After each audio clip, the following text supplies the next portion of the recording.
Episode 1, The First Confession. They said Father Alaric was too young to hear the darkness of men. But the old priest had died, and the village needed someone to listen. So, on a cold November evening, he unlocked the confessional for the first time. The wooden booth smelled of wax, dust, and something faintly metallic like dried blood beneath the polish. The candle beside him trembled with each breath he took. He whispered, "In nomine Patris," and waited. Minutes passed. The air thickened. Then, soft steps echoed through the chapel. A man entered the other side of the screen. Alaric couldn't see his face, only the outline of trembling hands. "Forgive me, Father, for I will sin." The words didn't register at first. "Do you mean, you have sinned?" Alaric asked gently. "No, Father. Not yet." The man's voice was hoarse, desperate, but eerily calm beneath it all. "I will kill a child tomorrow. I've seen it. I tried not to dream it again, but I can't stop it. It happens every time the bells ring for morning mass." Alaric froze. His breath caught somewhere between disbelief and terror. "Why are you telling me this?" "Because I don't want forgiveness. I want warning." The candle flickered. For an instant, the shadow on the wall looked like a hand clutching a knife. Alaric leaned closer to the grill. "You can change your path, my son. If you believe in God, He..." The man interrupted, whispering with something like sorrow. "It's already been written, Father. The sin happens first in heaven, then below." Before Alaric could reply, the man rose. His footsteps retreated into silence. That night, Father Alaric couldn't sleep. The stranger's words gnawed at his conscience like a prayer he wasn't supposed to hear. At dawn, the church bells began their slow tolling. 1, 2, 3. Screams erupted from the village square. Alaric ran outside, robes whipping in the wind. Near the fountain, a young girl lay motionless, her white dress soaked crimson. A man knelt beside her, shaking, muttering fragments of confession. It was him. The man from the booth. When he saw Alaric, he raised his trembling hands, tears mixing with blood. "I told you, Father. I told you I would sin." The villagers seized him, dragged him away, shouting for the constable. But Alaric couldn't move. His gaze was fixed on the girl, on her tiny silver cross glinting beneath her throat.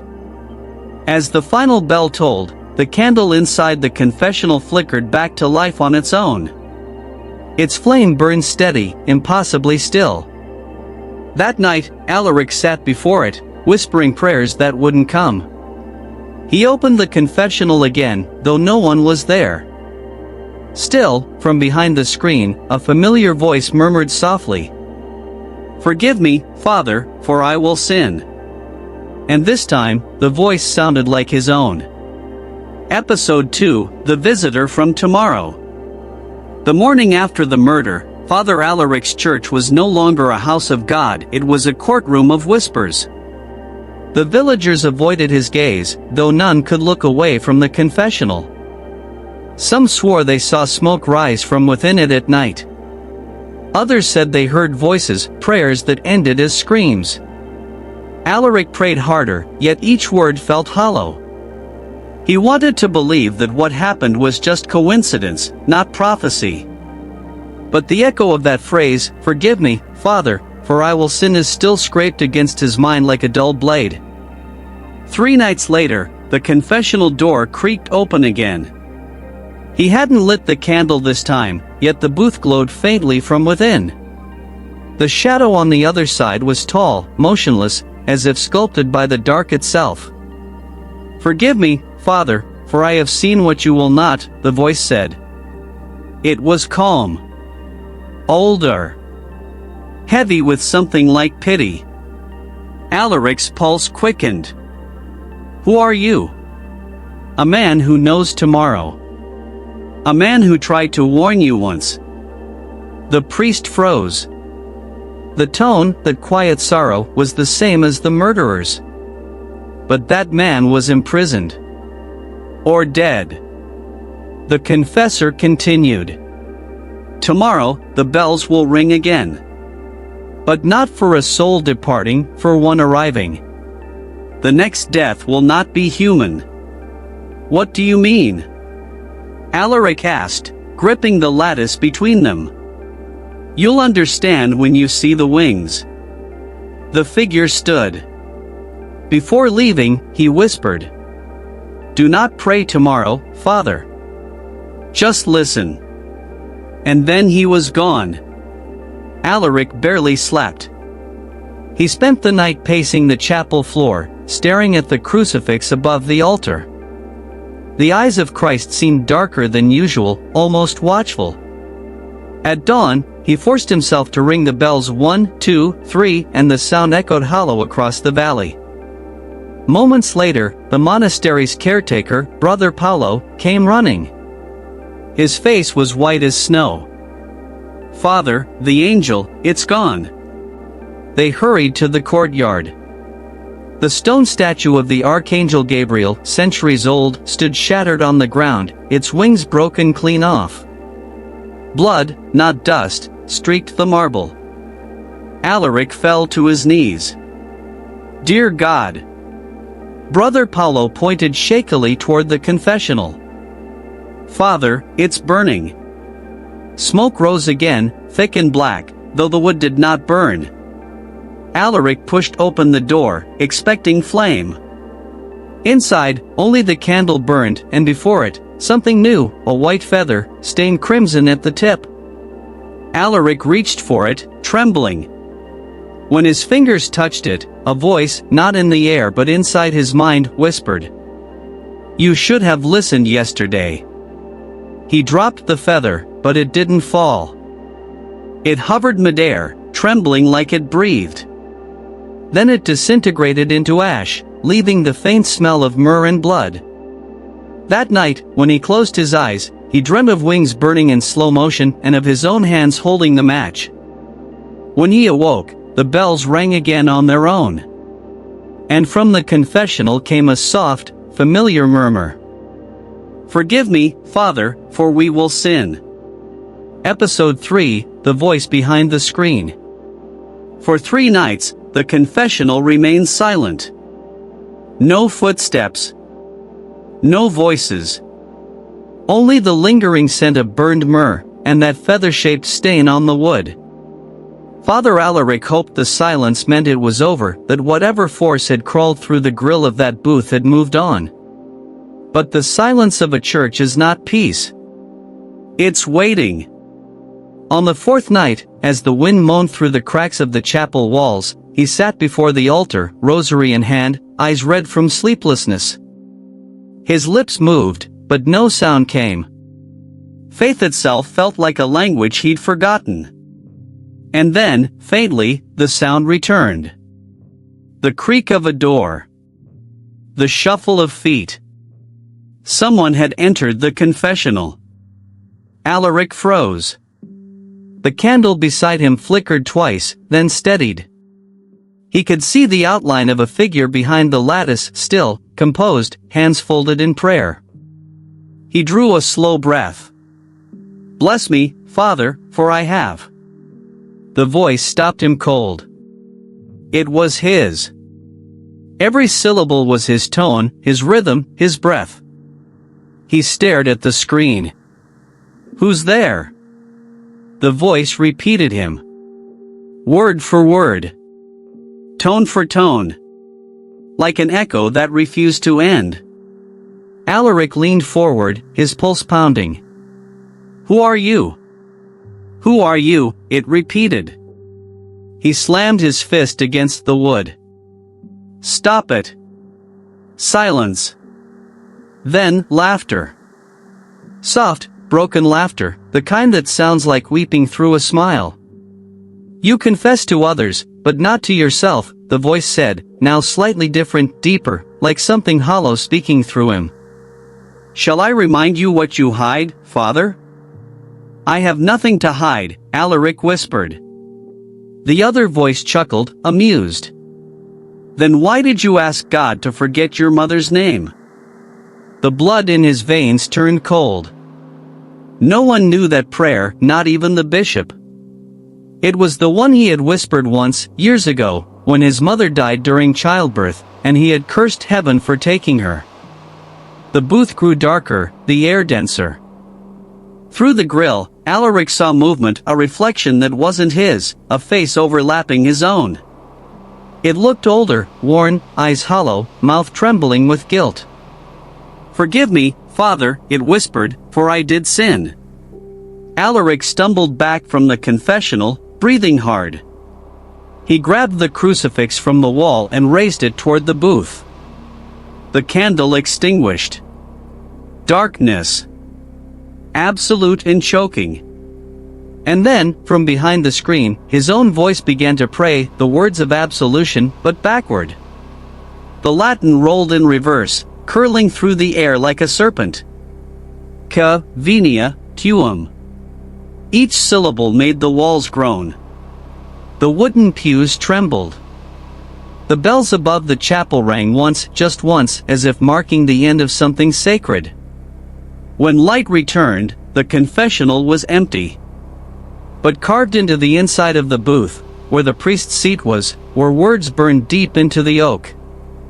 "Tomorrow, you will hear her confession." He didn't know who her was. But when he turned toward the altar, the portrait of the Virgin Mary was weeping, streaks of red running down her painted cheeks. And beneath the tears, in the puddle of candlelight, lay a single rosary bead, still warm to the touch. Episode 4, The Candle That Wouldn't Die. Every candle in St. Verno's monastery burned out before dawn, except one.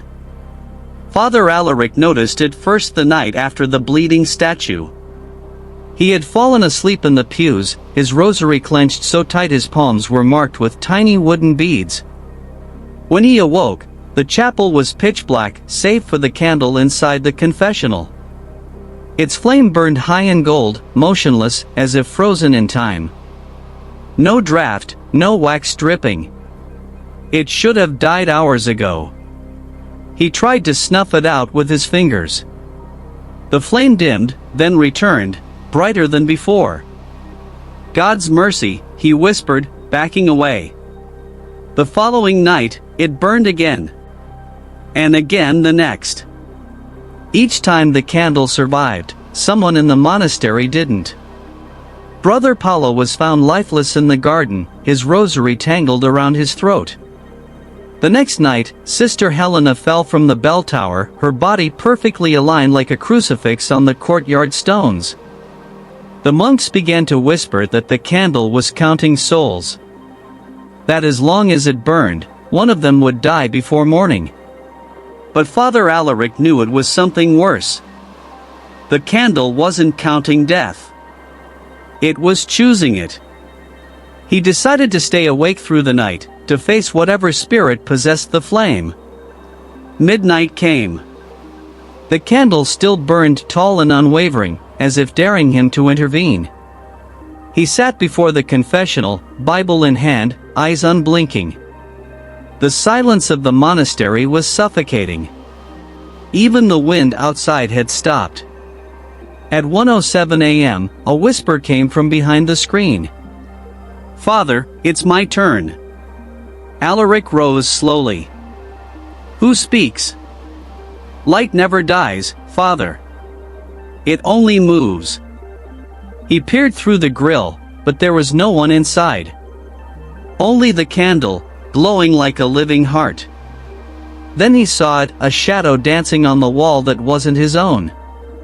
It moved with purpose, reaching toward the flame, whispering prayers in a voice he recognized but couldn't name.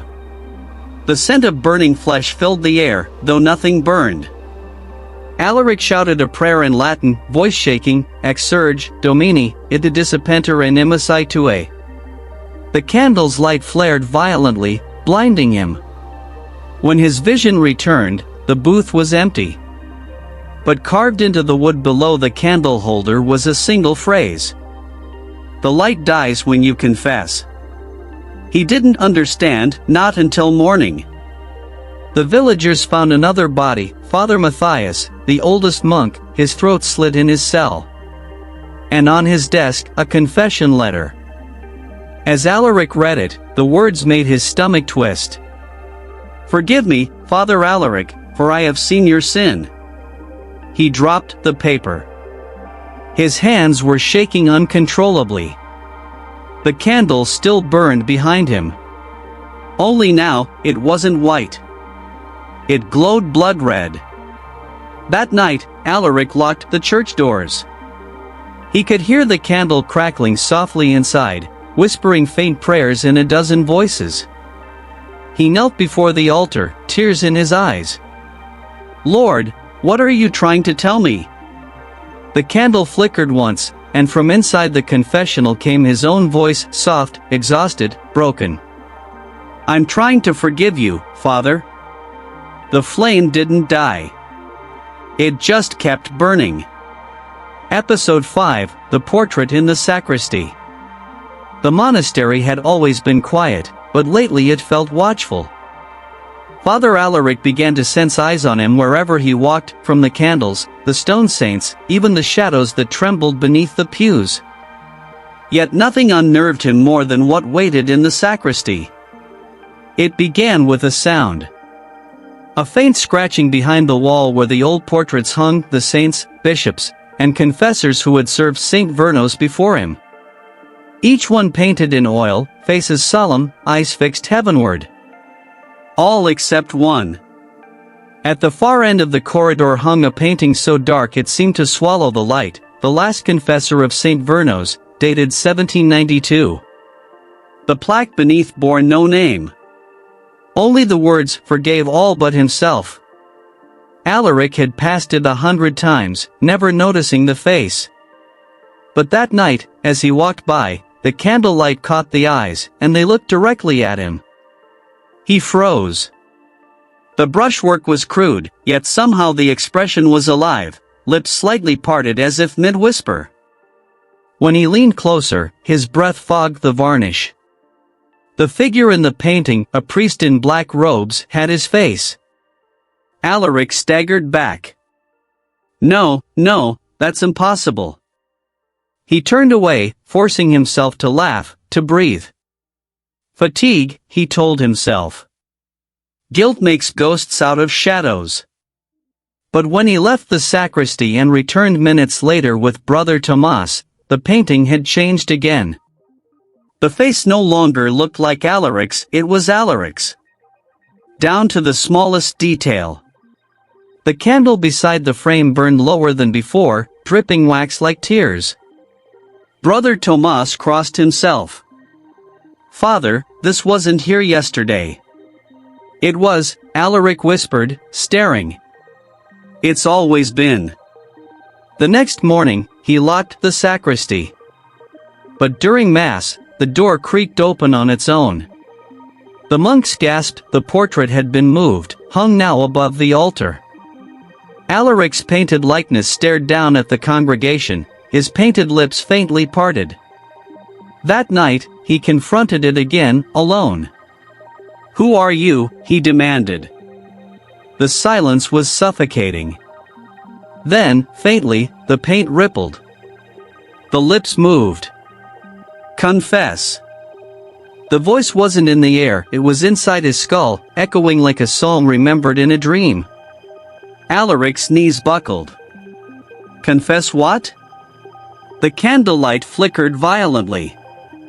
Behind the painted version of him, faint silhouettes began to appear, faces, dozens of them, pressing from beneath the pigment as though the canvas contained the souls of the condemned.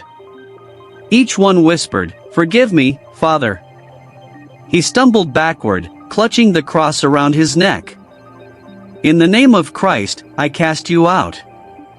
But before he could finish, the painted hand of the confessor extended outward, pressing against the frame as if trying to leave the canvas. Alaric screamed. The candle went out. When the monks rushed in moments later, they found the father unconscious on the floor. The portrait above him had returned to stillness, except for one new detail. The priest in the painting now held a rosary in his left hand. Alaric's rosary. That night, the confessional candle flickered red again. From behind the booth's screen came a familiar whisper, the same voice from the painting, calm and cold. "Forgive me, Father," it said, "for what I am about to paint." Episode 6, The Sins of the Dead. No one rang the church bell that morning, yet it tolled 3 times. Each echo rolled through the stone halls of St. Vernos like a warning. Father Alaric rose from his cot, heart pounding. The air was heavy, the kind of stillness that follows a grave being opened. He walked barefoot to the chapel, whispering prayers that dissolved before leaving his lips.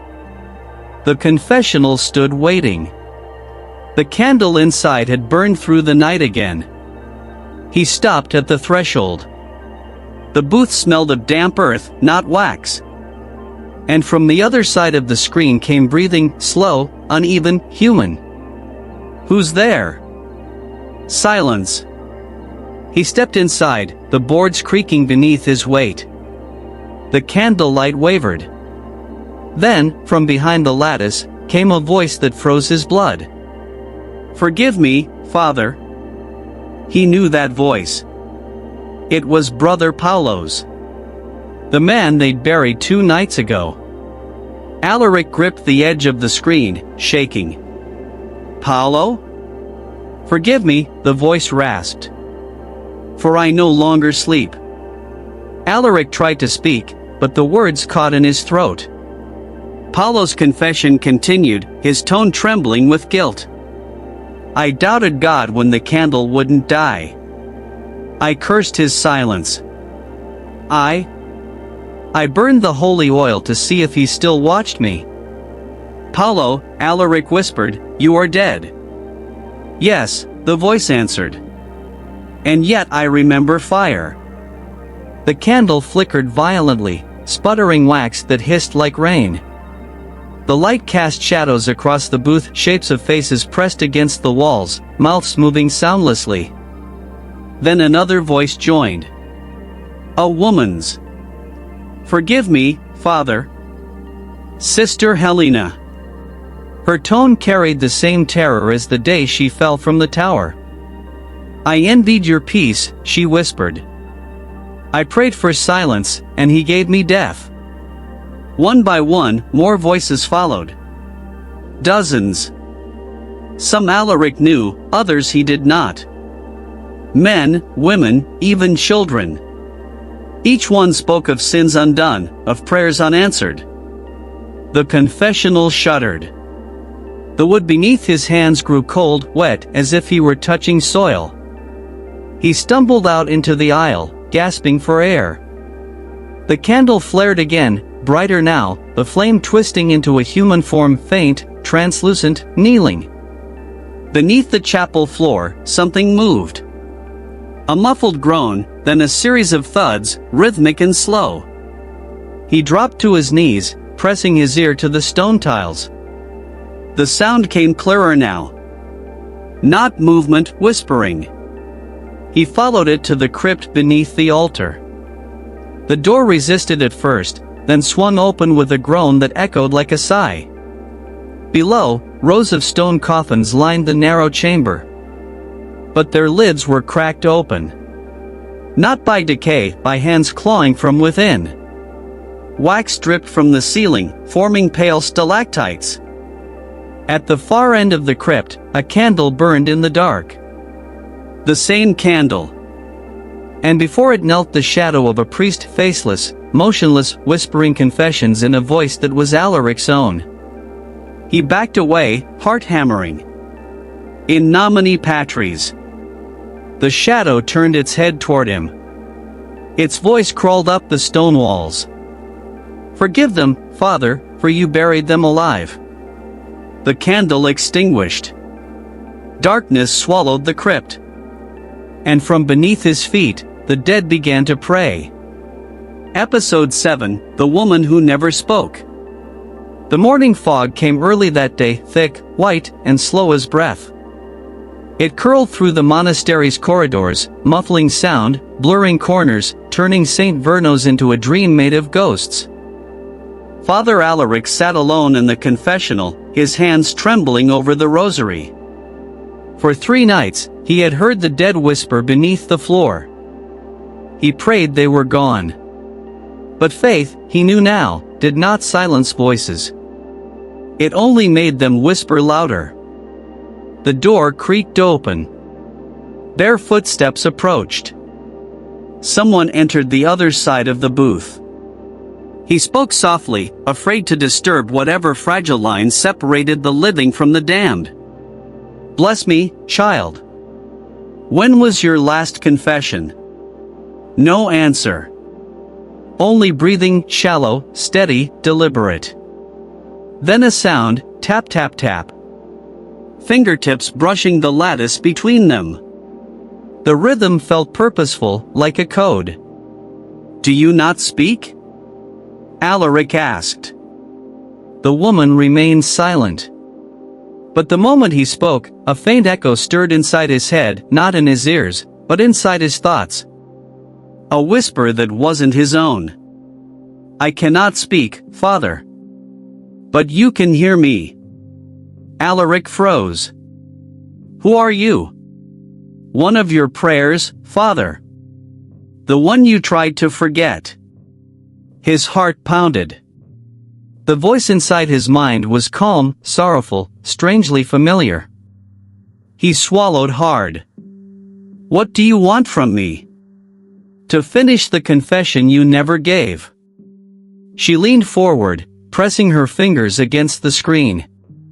Through the dim light, Alaric saw her nails pale, cracked, streaked with dried mud. Beneath them, faint traces of soil.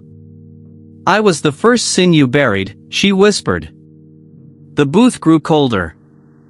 Alaric's breath came in clouds. "You lie. I have buried no one." The candle flared, casting her shadow across the wall, the shape of a woman kneeling, head bowed, hair hanging in damp strands. "Then why do you dream of the well, Father?" The word well struck like a blade through memory. For years, he had forced that image down, the sound of rushing water, the cry of a girl, the scream that never reached the surface. "No," he murmured. "That was an accident. I was a child." The voice softened, almost tender. "And yet I have waited beneath your prayers ever since." He reached for the candle, desperate to end it, but the flame surged higher, blinding white. In that light, he saw her face, not fully, only fragments, lips sewn shut by rosary string, eyes weeping streams of dark water.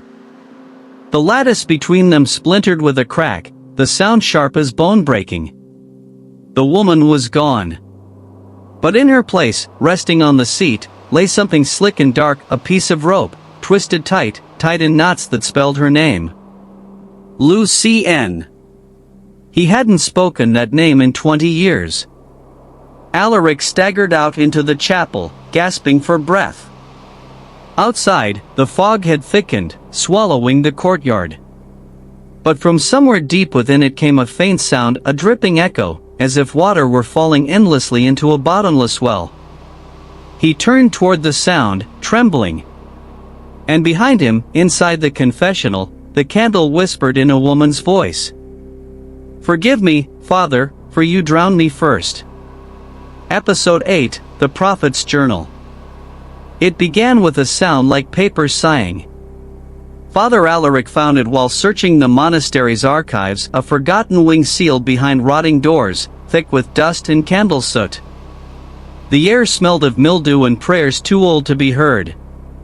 A single desk stood at the center, covered in yellowed pages. And atop them lay a book bound in black leather, its surface cracked, its clasp rusted shut. On the spine, no title. Only a single word carved by hand, Veritas. Truth. He hesitated before touching it, feeling a chill crawl up his wrist, as if the book had a pulse. When he opened it, the first page was blank. But faintly, in the light of his candle, ink began to bloom, curling letters that appeared on their own, as though being written by an unseen hand. He read aloud. Father Alaric opened this book on the 8th night. The quill beside the journal quivered, scratching the next line across the page. He will keep reading until he reaches his own sin. His throat went dry. He turned the page and froze. The handwriting was old, dating back centuries, yet it spoke of things that had only just happened. The candle that would not die. The dead who confessed. The woman from the well. He stumbled backward. His candle flickered wildly. This can't be. But the ink was still moving, words unfolding before his eyes. He will read this by the light of his last flame. The candle beside him sputtered, its wax spilling like tears. Shadows twisted across the wall's faces, dozens of them, mouths forming silent prayers. He turned another page. It was a list of names. Every villager he had ever confessed. Each one marked with a date and a single word beside it, forgiven. Then, at the bottom, a name he did not expect. Father Alaric Verno. Beside it, pending. His pulse thundered in his ears. Who wrote this? He demanded. The answer came not in sound, but in script. The ink spread across the next page in frantic strokes, spelling words as he watched. The first confessor. The one who saw the future. I wrote what heaven forgot. The words bled into one another, forming a shape, a cross, drawn in blood-dark ink. And then, slowly, a final sentence appeared beneath it. When you finish reading, you will write what comes next. The journal fell open to a new, empty page. The quill lifted on its own and hovered in the air, dripping ink. Stop, Alaric whispered. In God's name, stop. But the quill pressed to the paper and began to write. Not in Latin. Not in any tongue he knew. The letters were jagged, living things, curling like veins. He felt the words inside him, threading through his chest. When it stopped, he looked down. The ink was still wet. It read, Tomorrow, you will confess your sin. And God will listen. The candle died instantly. The chamber fell into blackness. But as Alaric stumbled toward the door, the journal closed itself with a thud, and from behind it, a voice whispered in perfect Latin. Scriptum est. It is already written. Episode 9, The Sin of Belief. The Vatican seal arrived before the bishop did. A blood-red wax emblem pressed against parchment, delivered by a trembling messenger who refused to enter the church. He only whispered, They're sending an inquisitor, Father. They say you've been speaking to the dead. By dusk, the man himself arrived, Bishop Marcellus, pale as marble, his robes heavy with gold thread. His eyes were sharp and hollow, like someone who hadn't believed in God for years but still feared him deeply. Father Alaric, he said, stepping into the candlelight, I have read the reports. Voices. Prophecies. Confessions from the grave. Do you understand what heresy that implies? Alaric bowed slightly, trembling. I only spoke truth, Excellency. The confessional reveals what heaven refuses to. Marcellus's lips tightened. That is not heaven speaking, my son. That is something else entirely. He gestured to the booth. Show me. That night, both men knelt in silence inside the chapel. The air hung thick with incense and dread. The candle within the confessional burned low, its flame unnaturally steady. Alaric motioned to the bishop. Enter, and listen. You will hear them. Marcellus scoffed, but stepped inside. Alaric took the opposite seat. They waited. Minutes passed. The only sound was their breathing. Then a whisper. "Forgive me, Father, for I believed too much." Marcellus stiffened. "Who speaks?" The voice came again, soft but clear, a woman's. "I believed in miracles. I believed in signs.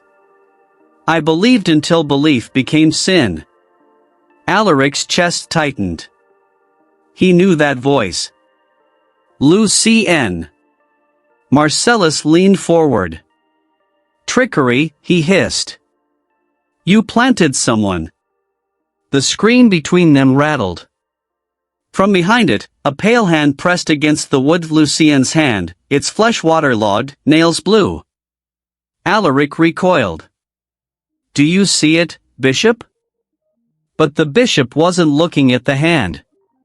He was staring straight at Alaric. "You made this," he said coldly.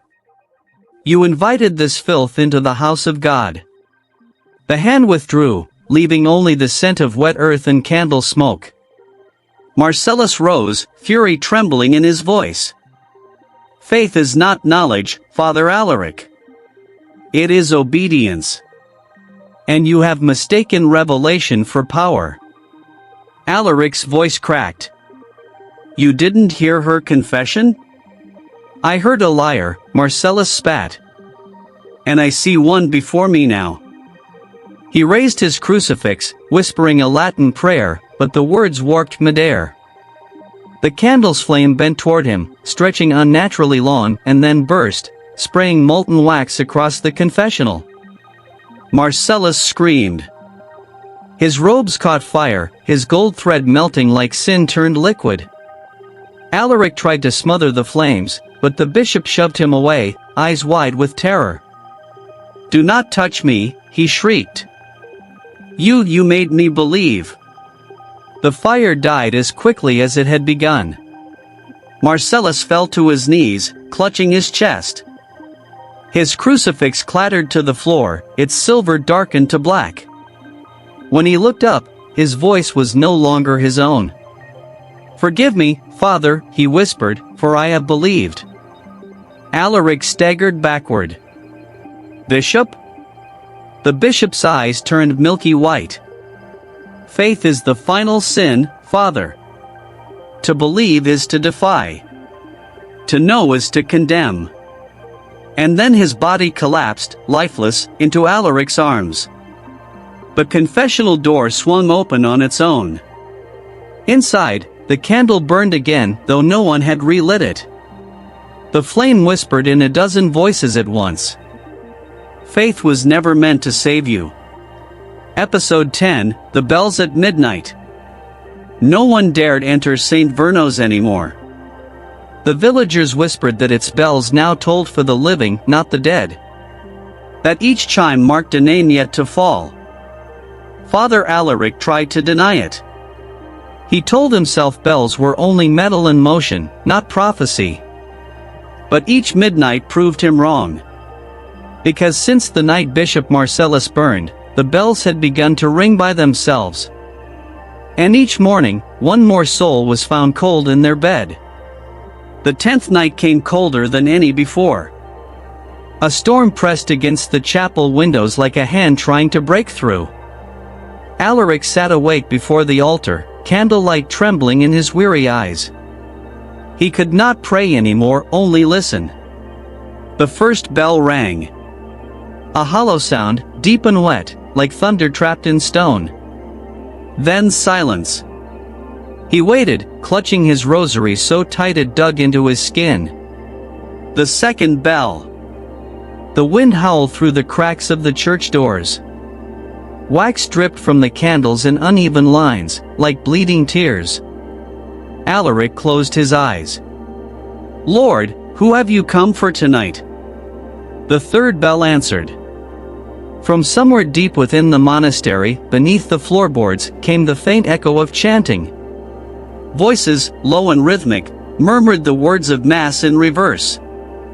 He followed the sound, lantern in hand, down the narrow spiral staircase leading to the crypt. Each step echoed like a heartbeat. When he reached the bottom, he froze. The coffins had been rearranged, not in rows, but in a perfect circle, surrounding the massive bell that hung suspended in the center of the crypt. It had never been there before. Its bronze surface was carved with names. The first was Brother Paulo. Then Sister Helena. Then Bishop Marcellus. Each name he touched felt warm, as if alive beneath the metal. And then, near the bottom, he found the newest engraving. Father Alaric Verno. His breath caught. No. The bell began to sway. Slowly. Gently. Without wind or rope. The fourth chime thundered through the crypt. The walls shivered, the candlelight splintered. In the vibration, Alaric heard whispering, countless voices overlapping. Forgive us, Father. Forgive yourself. Forgive him. He clutched his head, screaming for it to stop. The bell swung harder, faster, its sound a storm of souls. And then it ceased, mid-swing. Frozen in place. A figure stood beneath it. A man in black robes. Head bowed. Hands folded in prayer. Alaric raised his lantern and nearly dropped it.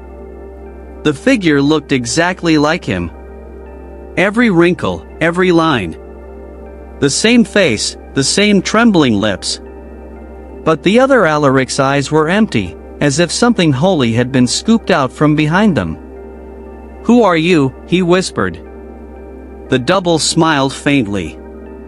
"The one who confessed too late." The bell above them groaned, its rope tightening on its own. "Your name is next," the echo said.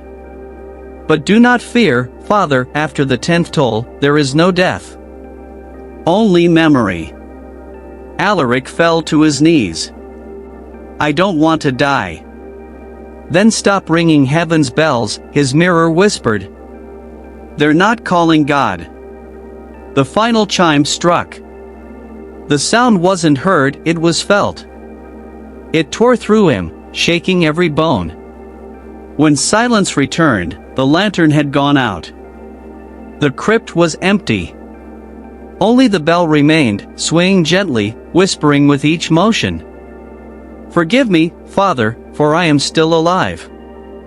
Episode 11, The Mirror of Confession.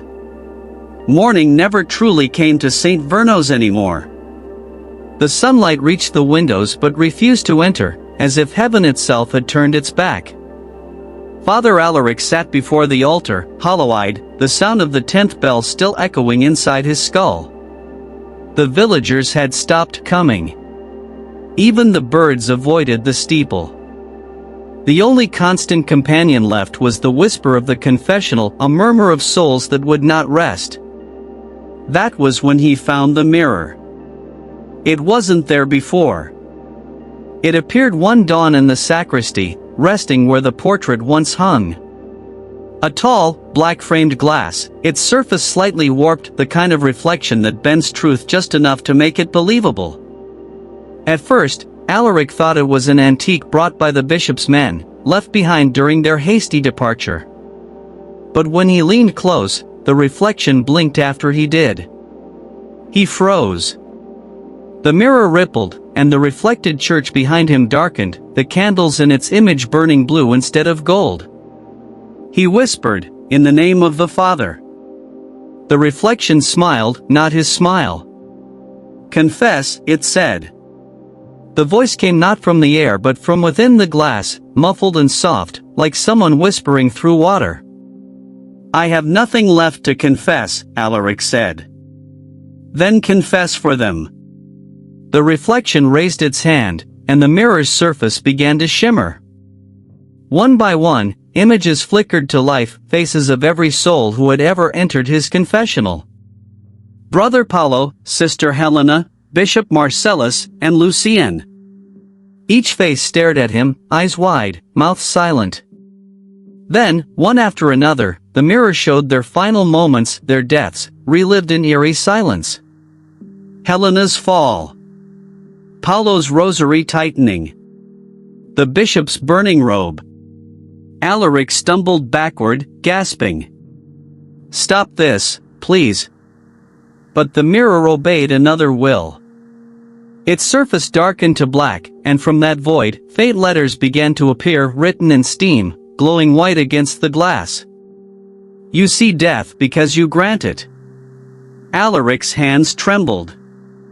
"Who are you?" The mirror pulsed.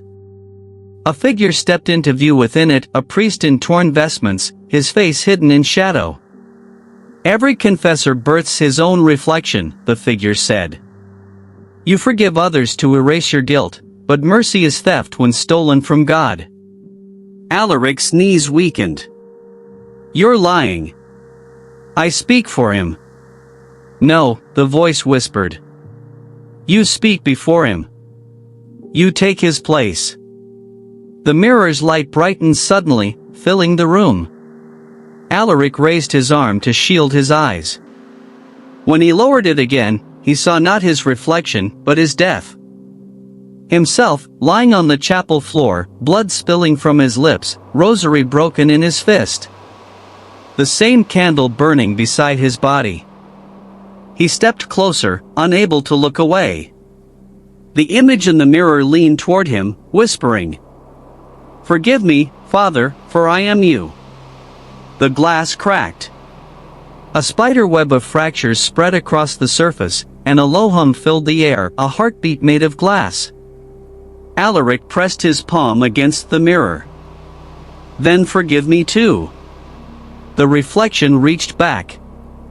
For a brief, impossible second, their hands met through the barrier. The mirror shattered. 1,000 shards fell like rain, catching the candlelight, and in every fragment, Alaric saw the same reflection, himself, praying over his own grave. Episode 12, The Angel Who Wept Blood. By dawn, the rain had stopped, but the sky remained the color of old parchment, bruised and sickly. The courtyard glistened with mist. Father Alaric, still trembling from the vision in the mirror, stepped outside to breathe.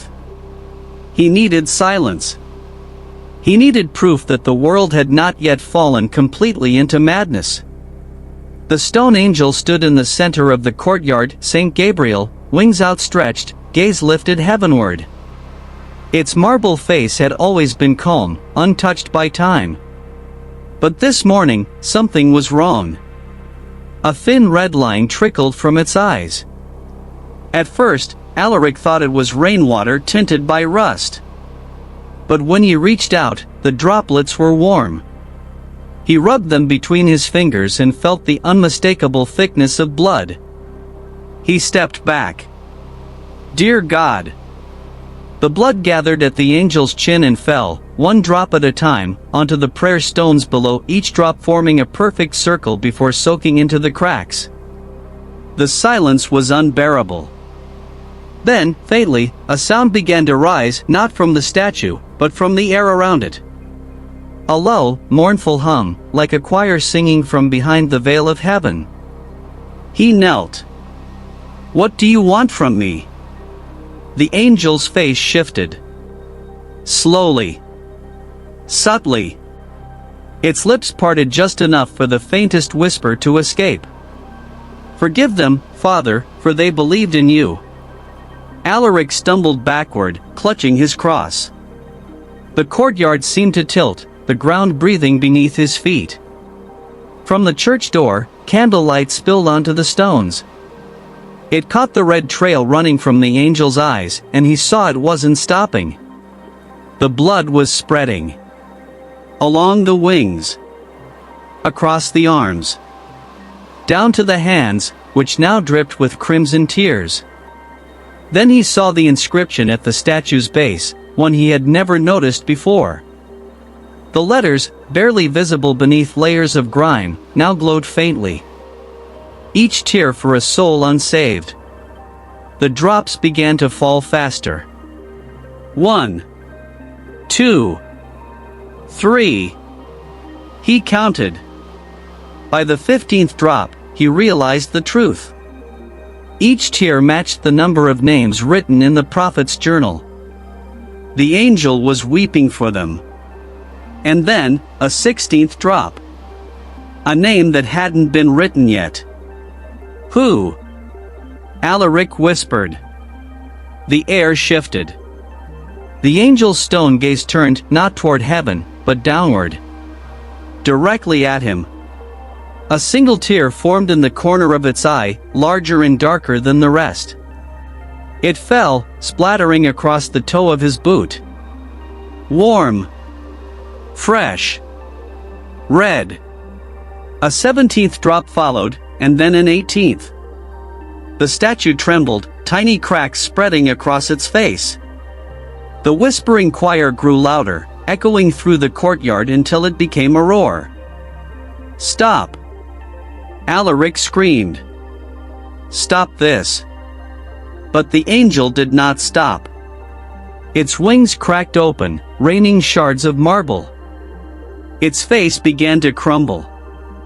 And beneath the layers of stone, something moved, something soft, breathing, alive. A human face. His own. The angel's last tear fell from his eyes. Alaric stumbled backward in horror as the statue collapsed, breaking into fragments. The choir's song faded into the sound of the wind. And in the silence that followed, a single voice remained, soft, familiar, echoing through the empty courtyard. Forgive me, Father, for I cannot weep for you. He looked down. The broken wings at his feet still glistened wet. But the blood that stained them wasn't flowing from the marble anymore. It was dripping from his own eyes. Episode 13, The Last Sermon of Saint Verno. The angel's blood had not dried by morning. It stained the courtyard stones like scripture written in flesh. Father Alaric wandered the monastery in silence, half praying, half mad. The candles flickered when he passed. The crucifix above the altar swayed though there was no wind. He could feel it now, the eyes of the dead watching from every shadow. The confessional whispered his name. And beneath all of it, beneath the earth itself, something ancient was breathing. He needed answers. And answers, he remembered, were buried with Saint Verno. Few dared to enter the saint's crypt. It lay beneath the oldest part of the church, sealed since the 1500s. The lock gave way easily, as if it had been waiting for him. The air that poured out was thick with incense and rot. At the center stood a black stone sarcophagus, carved with angels, their faces eroded by time. But it wasn't the tomb that caught Alaric's eye. It was the parchment nailed to the wall above it, yellowed, cracked, but still legible. Written in Latin. He stepped closer and read aloud. The last sermon of Saint Verno, delivered not to men, but to God. His heart quickened. He traced the faded lines with trembling fingers, translating softly as he read. When the ear of heaven grows deaf, the confessor must speak not for mercy, but for memory. For sin is not man's rebellion, but his silence. The words struck deep. He turned the parchment over and froze. There, scrawled at the bottom in newer ink, was a name. Father Alaric Verno. His own. The handwriting was his, down to the last curve of the letters. No, he whispered. This is impossible. But the ink gleamed wet, as if written that very moment. He turned back to the sarcophagus. The lid bore an inscription half buried in dust. He brushed it clean, revealing another line. He who reads this will finish what I began. With trembling hands, Alaric pushed the lid aside. Inside, the saint's bones lay wrapped in faded cloth, and beneath them, another parchment. This one was newer. Recent. He unfolded it. The ink was dark red. Not ink at all. Blood. Father Alaric, you have heard the confessions of the dead. Now you will deliver heaven's own. Speak the words I could not finish, and the door will open. As he read, the ground shook. Dust fell from the ceiling. The church bells above began to toll, slow, deliberate, 12 times. Midnight's echo at noon. A voice rose from the coffin, faint but unmistakable. You are my echo, Alaric. My voice reborn. Do you not remember? The skull in the tomb tilted upward. He stumbled back, heart hammering. You can't be. Saint Verno is dead. The voice chuckled, dry as dust. So are you. The candles in the crypt burst into flame. Each one illuminated a line of text on the walls. Latin prayers burned into the stone itself. They read like a sermon written by the damned. Alaric fell to his knees, clutching his ears as the voice grew louder. Finish it, Father. Finish what you began centuries ago. He screamed. I don't remember. I don't. The voice thundered through him. You were the first confessor who knew the future because you wrote it. The parchment burst into fire in his hands, but before it turned to ash, he read the last line. When the preacher forgives God, the world begins again. The flames vanished. The crypt fell silent. Alaric stood alone. The parchment was gone. But the words were now carved into his palms, letters glowing faintly like divine wounds. And from far above, the church bells tolled once more. Not 12 times this time. 13. Episode 14, The Confession of the Devil. That night, the moon bled. A dark crimson ring haloed its pale face, painting the monastery courtyard in the color of sin. The bells no longer needed hands to move, they swayed on their own, tolling softly, rhythmically, like a heartbeat. Father Alaric sat before the confessional, eyes hollow, hands trembling. He had seen too much to pray, and too little to stop. The candle beside him burned black smoke, and its flame bent toward the screen as if something waited on the other side. He whispered, "Who's there?" A pause. Then, a voice, calm, resonant, achingly human. "Forgive me, Father, for I am sin." Alaric froze. The voice was not like the others. It didn't echo. It filled the space, every corner, every pore of the air. He swallowed hard. "Who are you?" "You know," the voice said gently. "You've known since the beginning." The candlelight dimmed. The confessional groaned, as though straining under a great weight. Alaric's crucifix burned against his chest, its silver turning warm. "Speak," he commanded, his voice shaking. "Confess what you've done." A quiet chuckle, elegant, cold, ancient. "Done," it said. "Father, I haven't done anything. I was made this way." The air around him thickened. The scent of iron and roses filled the booth. "I envied his creation, yes. I whispered once too loudly. And he called that rebellion." The voice leaned closer, its tone almost tender. "But tell me, Alaric, who taught you to forgive? Did he? Or did you take that power for yourself?" Alaric's pulse pounded. "I absolve sin in his name."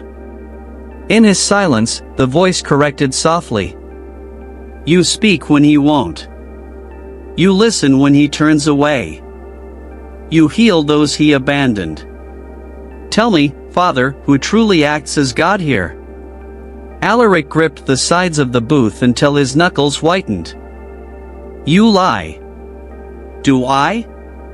A faint sound rose from behind the screen, wings, vast and heavy, dragging across eternity. Then the scent of burning feathers. Every sin you forgave was a prayer I never answered, the voice murmured. Every soul you saved was mine first. Alaric's breath faltered. What do you want from me? To confess. The booth trembled. The candle flared white, casting the shape of a man across the wall, tall, regal, radiant, yet hollow-eyed. His shadow bore wings that dragged like chains. I am the first to fall, he said. The first to believe too much. And I came to confess my greatest sin. Alaric whispered, and what sin is that? The figure's voice broke into something close to grief. I loved him still. Silence. The confession hung in the air like ash. Then the figure smiled, a slow, sorrowful curve. Tell me, Father Alaric, can you forgive that? The candle sputtered. Smoke swirled between them. And through that smoke, Alaric saw not a demon, not a man, but a reflection of himself, dressed in ash and fire, wearing the same eyes of a priest who once believed the future could be saved. He whispered, "You're not real." The shadow reached through the grill, its hand brushing his cheek, warm, familiar, alive. I am what you made when you forgave what should never be forgiven. The candle died. The booth vanished into darkness. But the voice remained. Your sermons were never for God. They were for me. Alaric tried to stand, but his legs failed. The air pulsed like a living thing. And then the voice, deeper, older, infinite, whispered one final truth into his ear. Tomorrow, Father, you will hear his confession. Episode 15, The Future That Forgave Itself. The final night came quietly. No bells, no thunder, no whisper of wind, only a stillness that felt alive, listening. The monastery stood frozen under a silver moon, its windows dark, its walls breathing secrets. Father Alaric walked through the nave barefoot, his robes torn, his crucifix blackened. Each step echoed like a heartbeat against the stones. The candlelight bent toward him, as though drawn by something not of this world. The confessional waited. The same booth where it all began, where men spoke of sins not yet committed, and heaven listened through silence. The door creaked open on its own. He stepped inside. The candle was already lit, its flame impossibly still. He whispered, "Who's there?" For the first time, there was no answer. Only the sound of his own breath, echoing back in perfect rhythm, too perfect. Then a voice rose, soft and calm, both everywhere and nowhere. Forgive me, Father, for I have created. Alaric froze. The words carried weight beyond sound, bending the air itself. He swallowed. Who speaks? The voice smiled through the silence. You know. It was not human. Not angelic. Not demonic. It was all of them. A tone that contained light and absence, sorrow and eternity. Alaric's pulse trembled. You can't be. I am. The confessional shook. The candle's flame split in two, forming twin tongues of fire that burned without heat. I made man, the voice said, so that I might be seen. But I made you, Alaric, so that I might be forgiven. The priest clutched the sides of the booth, his voice breaking. Forgiven? By me? I am nothing. You are everything I could not be. The walls began to fade, not crumble, not burned, fade, like memory dissolving into time. The confessional melted into light. The church vanished. The stars themselves dimmed. Alaric found himself standing in an endless white void. The candle hovered before him, burning brighter than the sun. The voice continued, gentle and infinite. When angels fell, I wept. When man sinned, I waited. But when you forgave, Father, I learned. Alaric's eyes filled with tears. Learned what? That mercy is greater than creation. The light pulsed once, blinding. Alaric saw visions within it, every confession he had ever heard, every sinner who had knelt before him. Their voices wove together into a single prayer, not to be saved, but to remember. He fell to his knees. If you are God, then why confess to me? Because you were the only one who listened.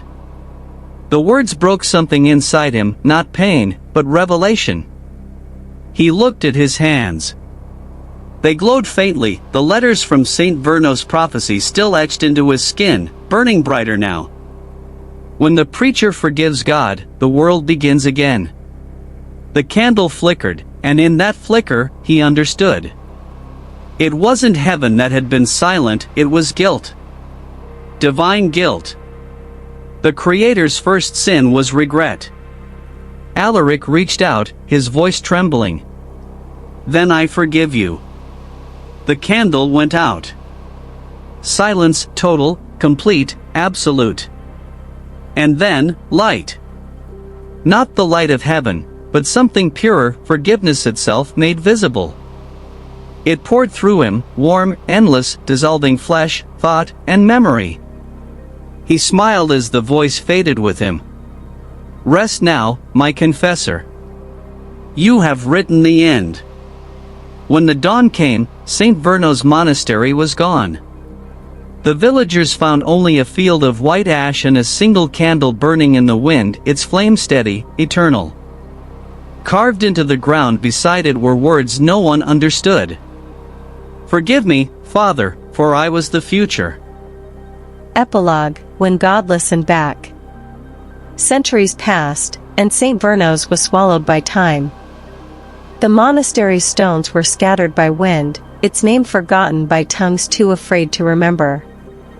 No record remained of Father Alaric Verno, no tomb, no portrait, no scripture. Only a rumor, whispered in monasteries and cathedrals, that once there lived a priest who heard sins before they were born. And yet, on certain nights when the moon burns pale as parchment and the wind moves like breath through the trees, travelers claim they hear bells, not of metal, but of memory. They toll softly from nowhere, calling the faithful and the faithless alike. Those who follow the sound find nothing.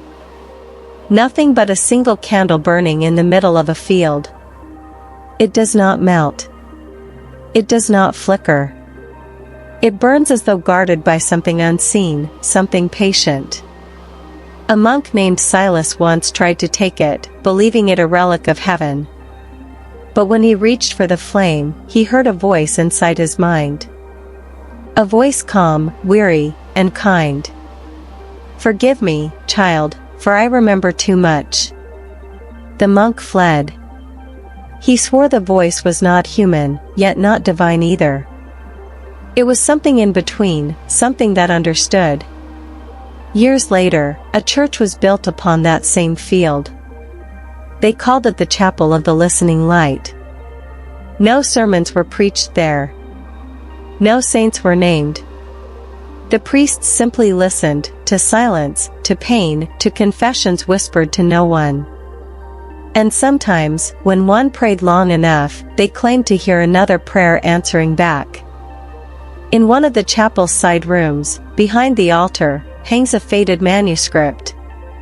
Its letters have nearly vanished with time, but if the candlelight catches just right, one can still read the first line. When heaven grew deaf, a man spoke for God. When the man grew silent, God learned to speak. Beneath it lies an empty confessional, simple, unmarked, untouched by dust. The priests who serve there say that no matter how many times they extinguish the candle inside, it relights by dawn. And sometimes, when they sit within the booth, they feel a warmth on the other side, as if someone kneels there still. One night, a novice dared to speak into the dark.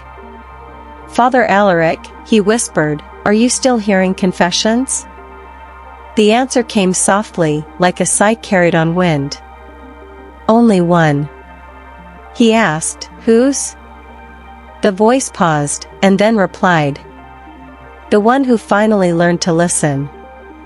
Outside, the bells tolled once, a single note that shook no walls and moved every soul. And as dawn broke across the hills, the eternal candle flared brighter than ever before, not white, not gold, but a color that has no name, the color of forgiveness. No one touched it again. No one dared to claim it as holy. They simply let it burn, whispering the words carved into the earth centuries ago, the only sermon ever spoken by a man who forgave heaven. Forgive me, Father, for I am what you made, and I forgive you still.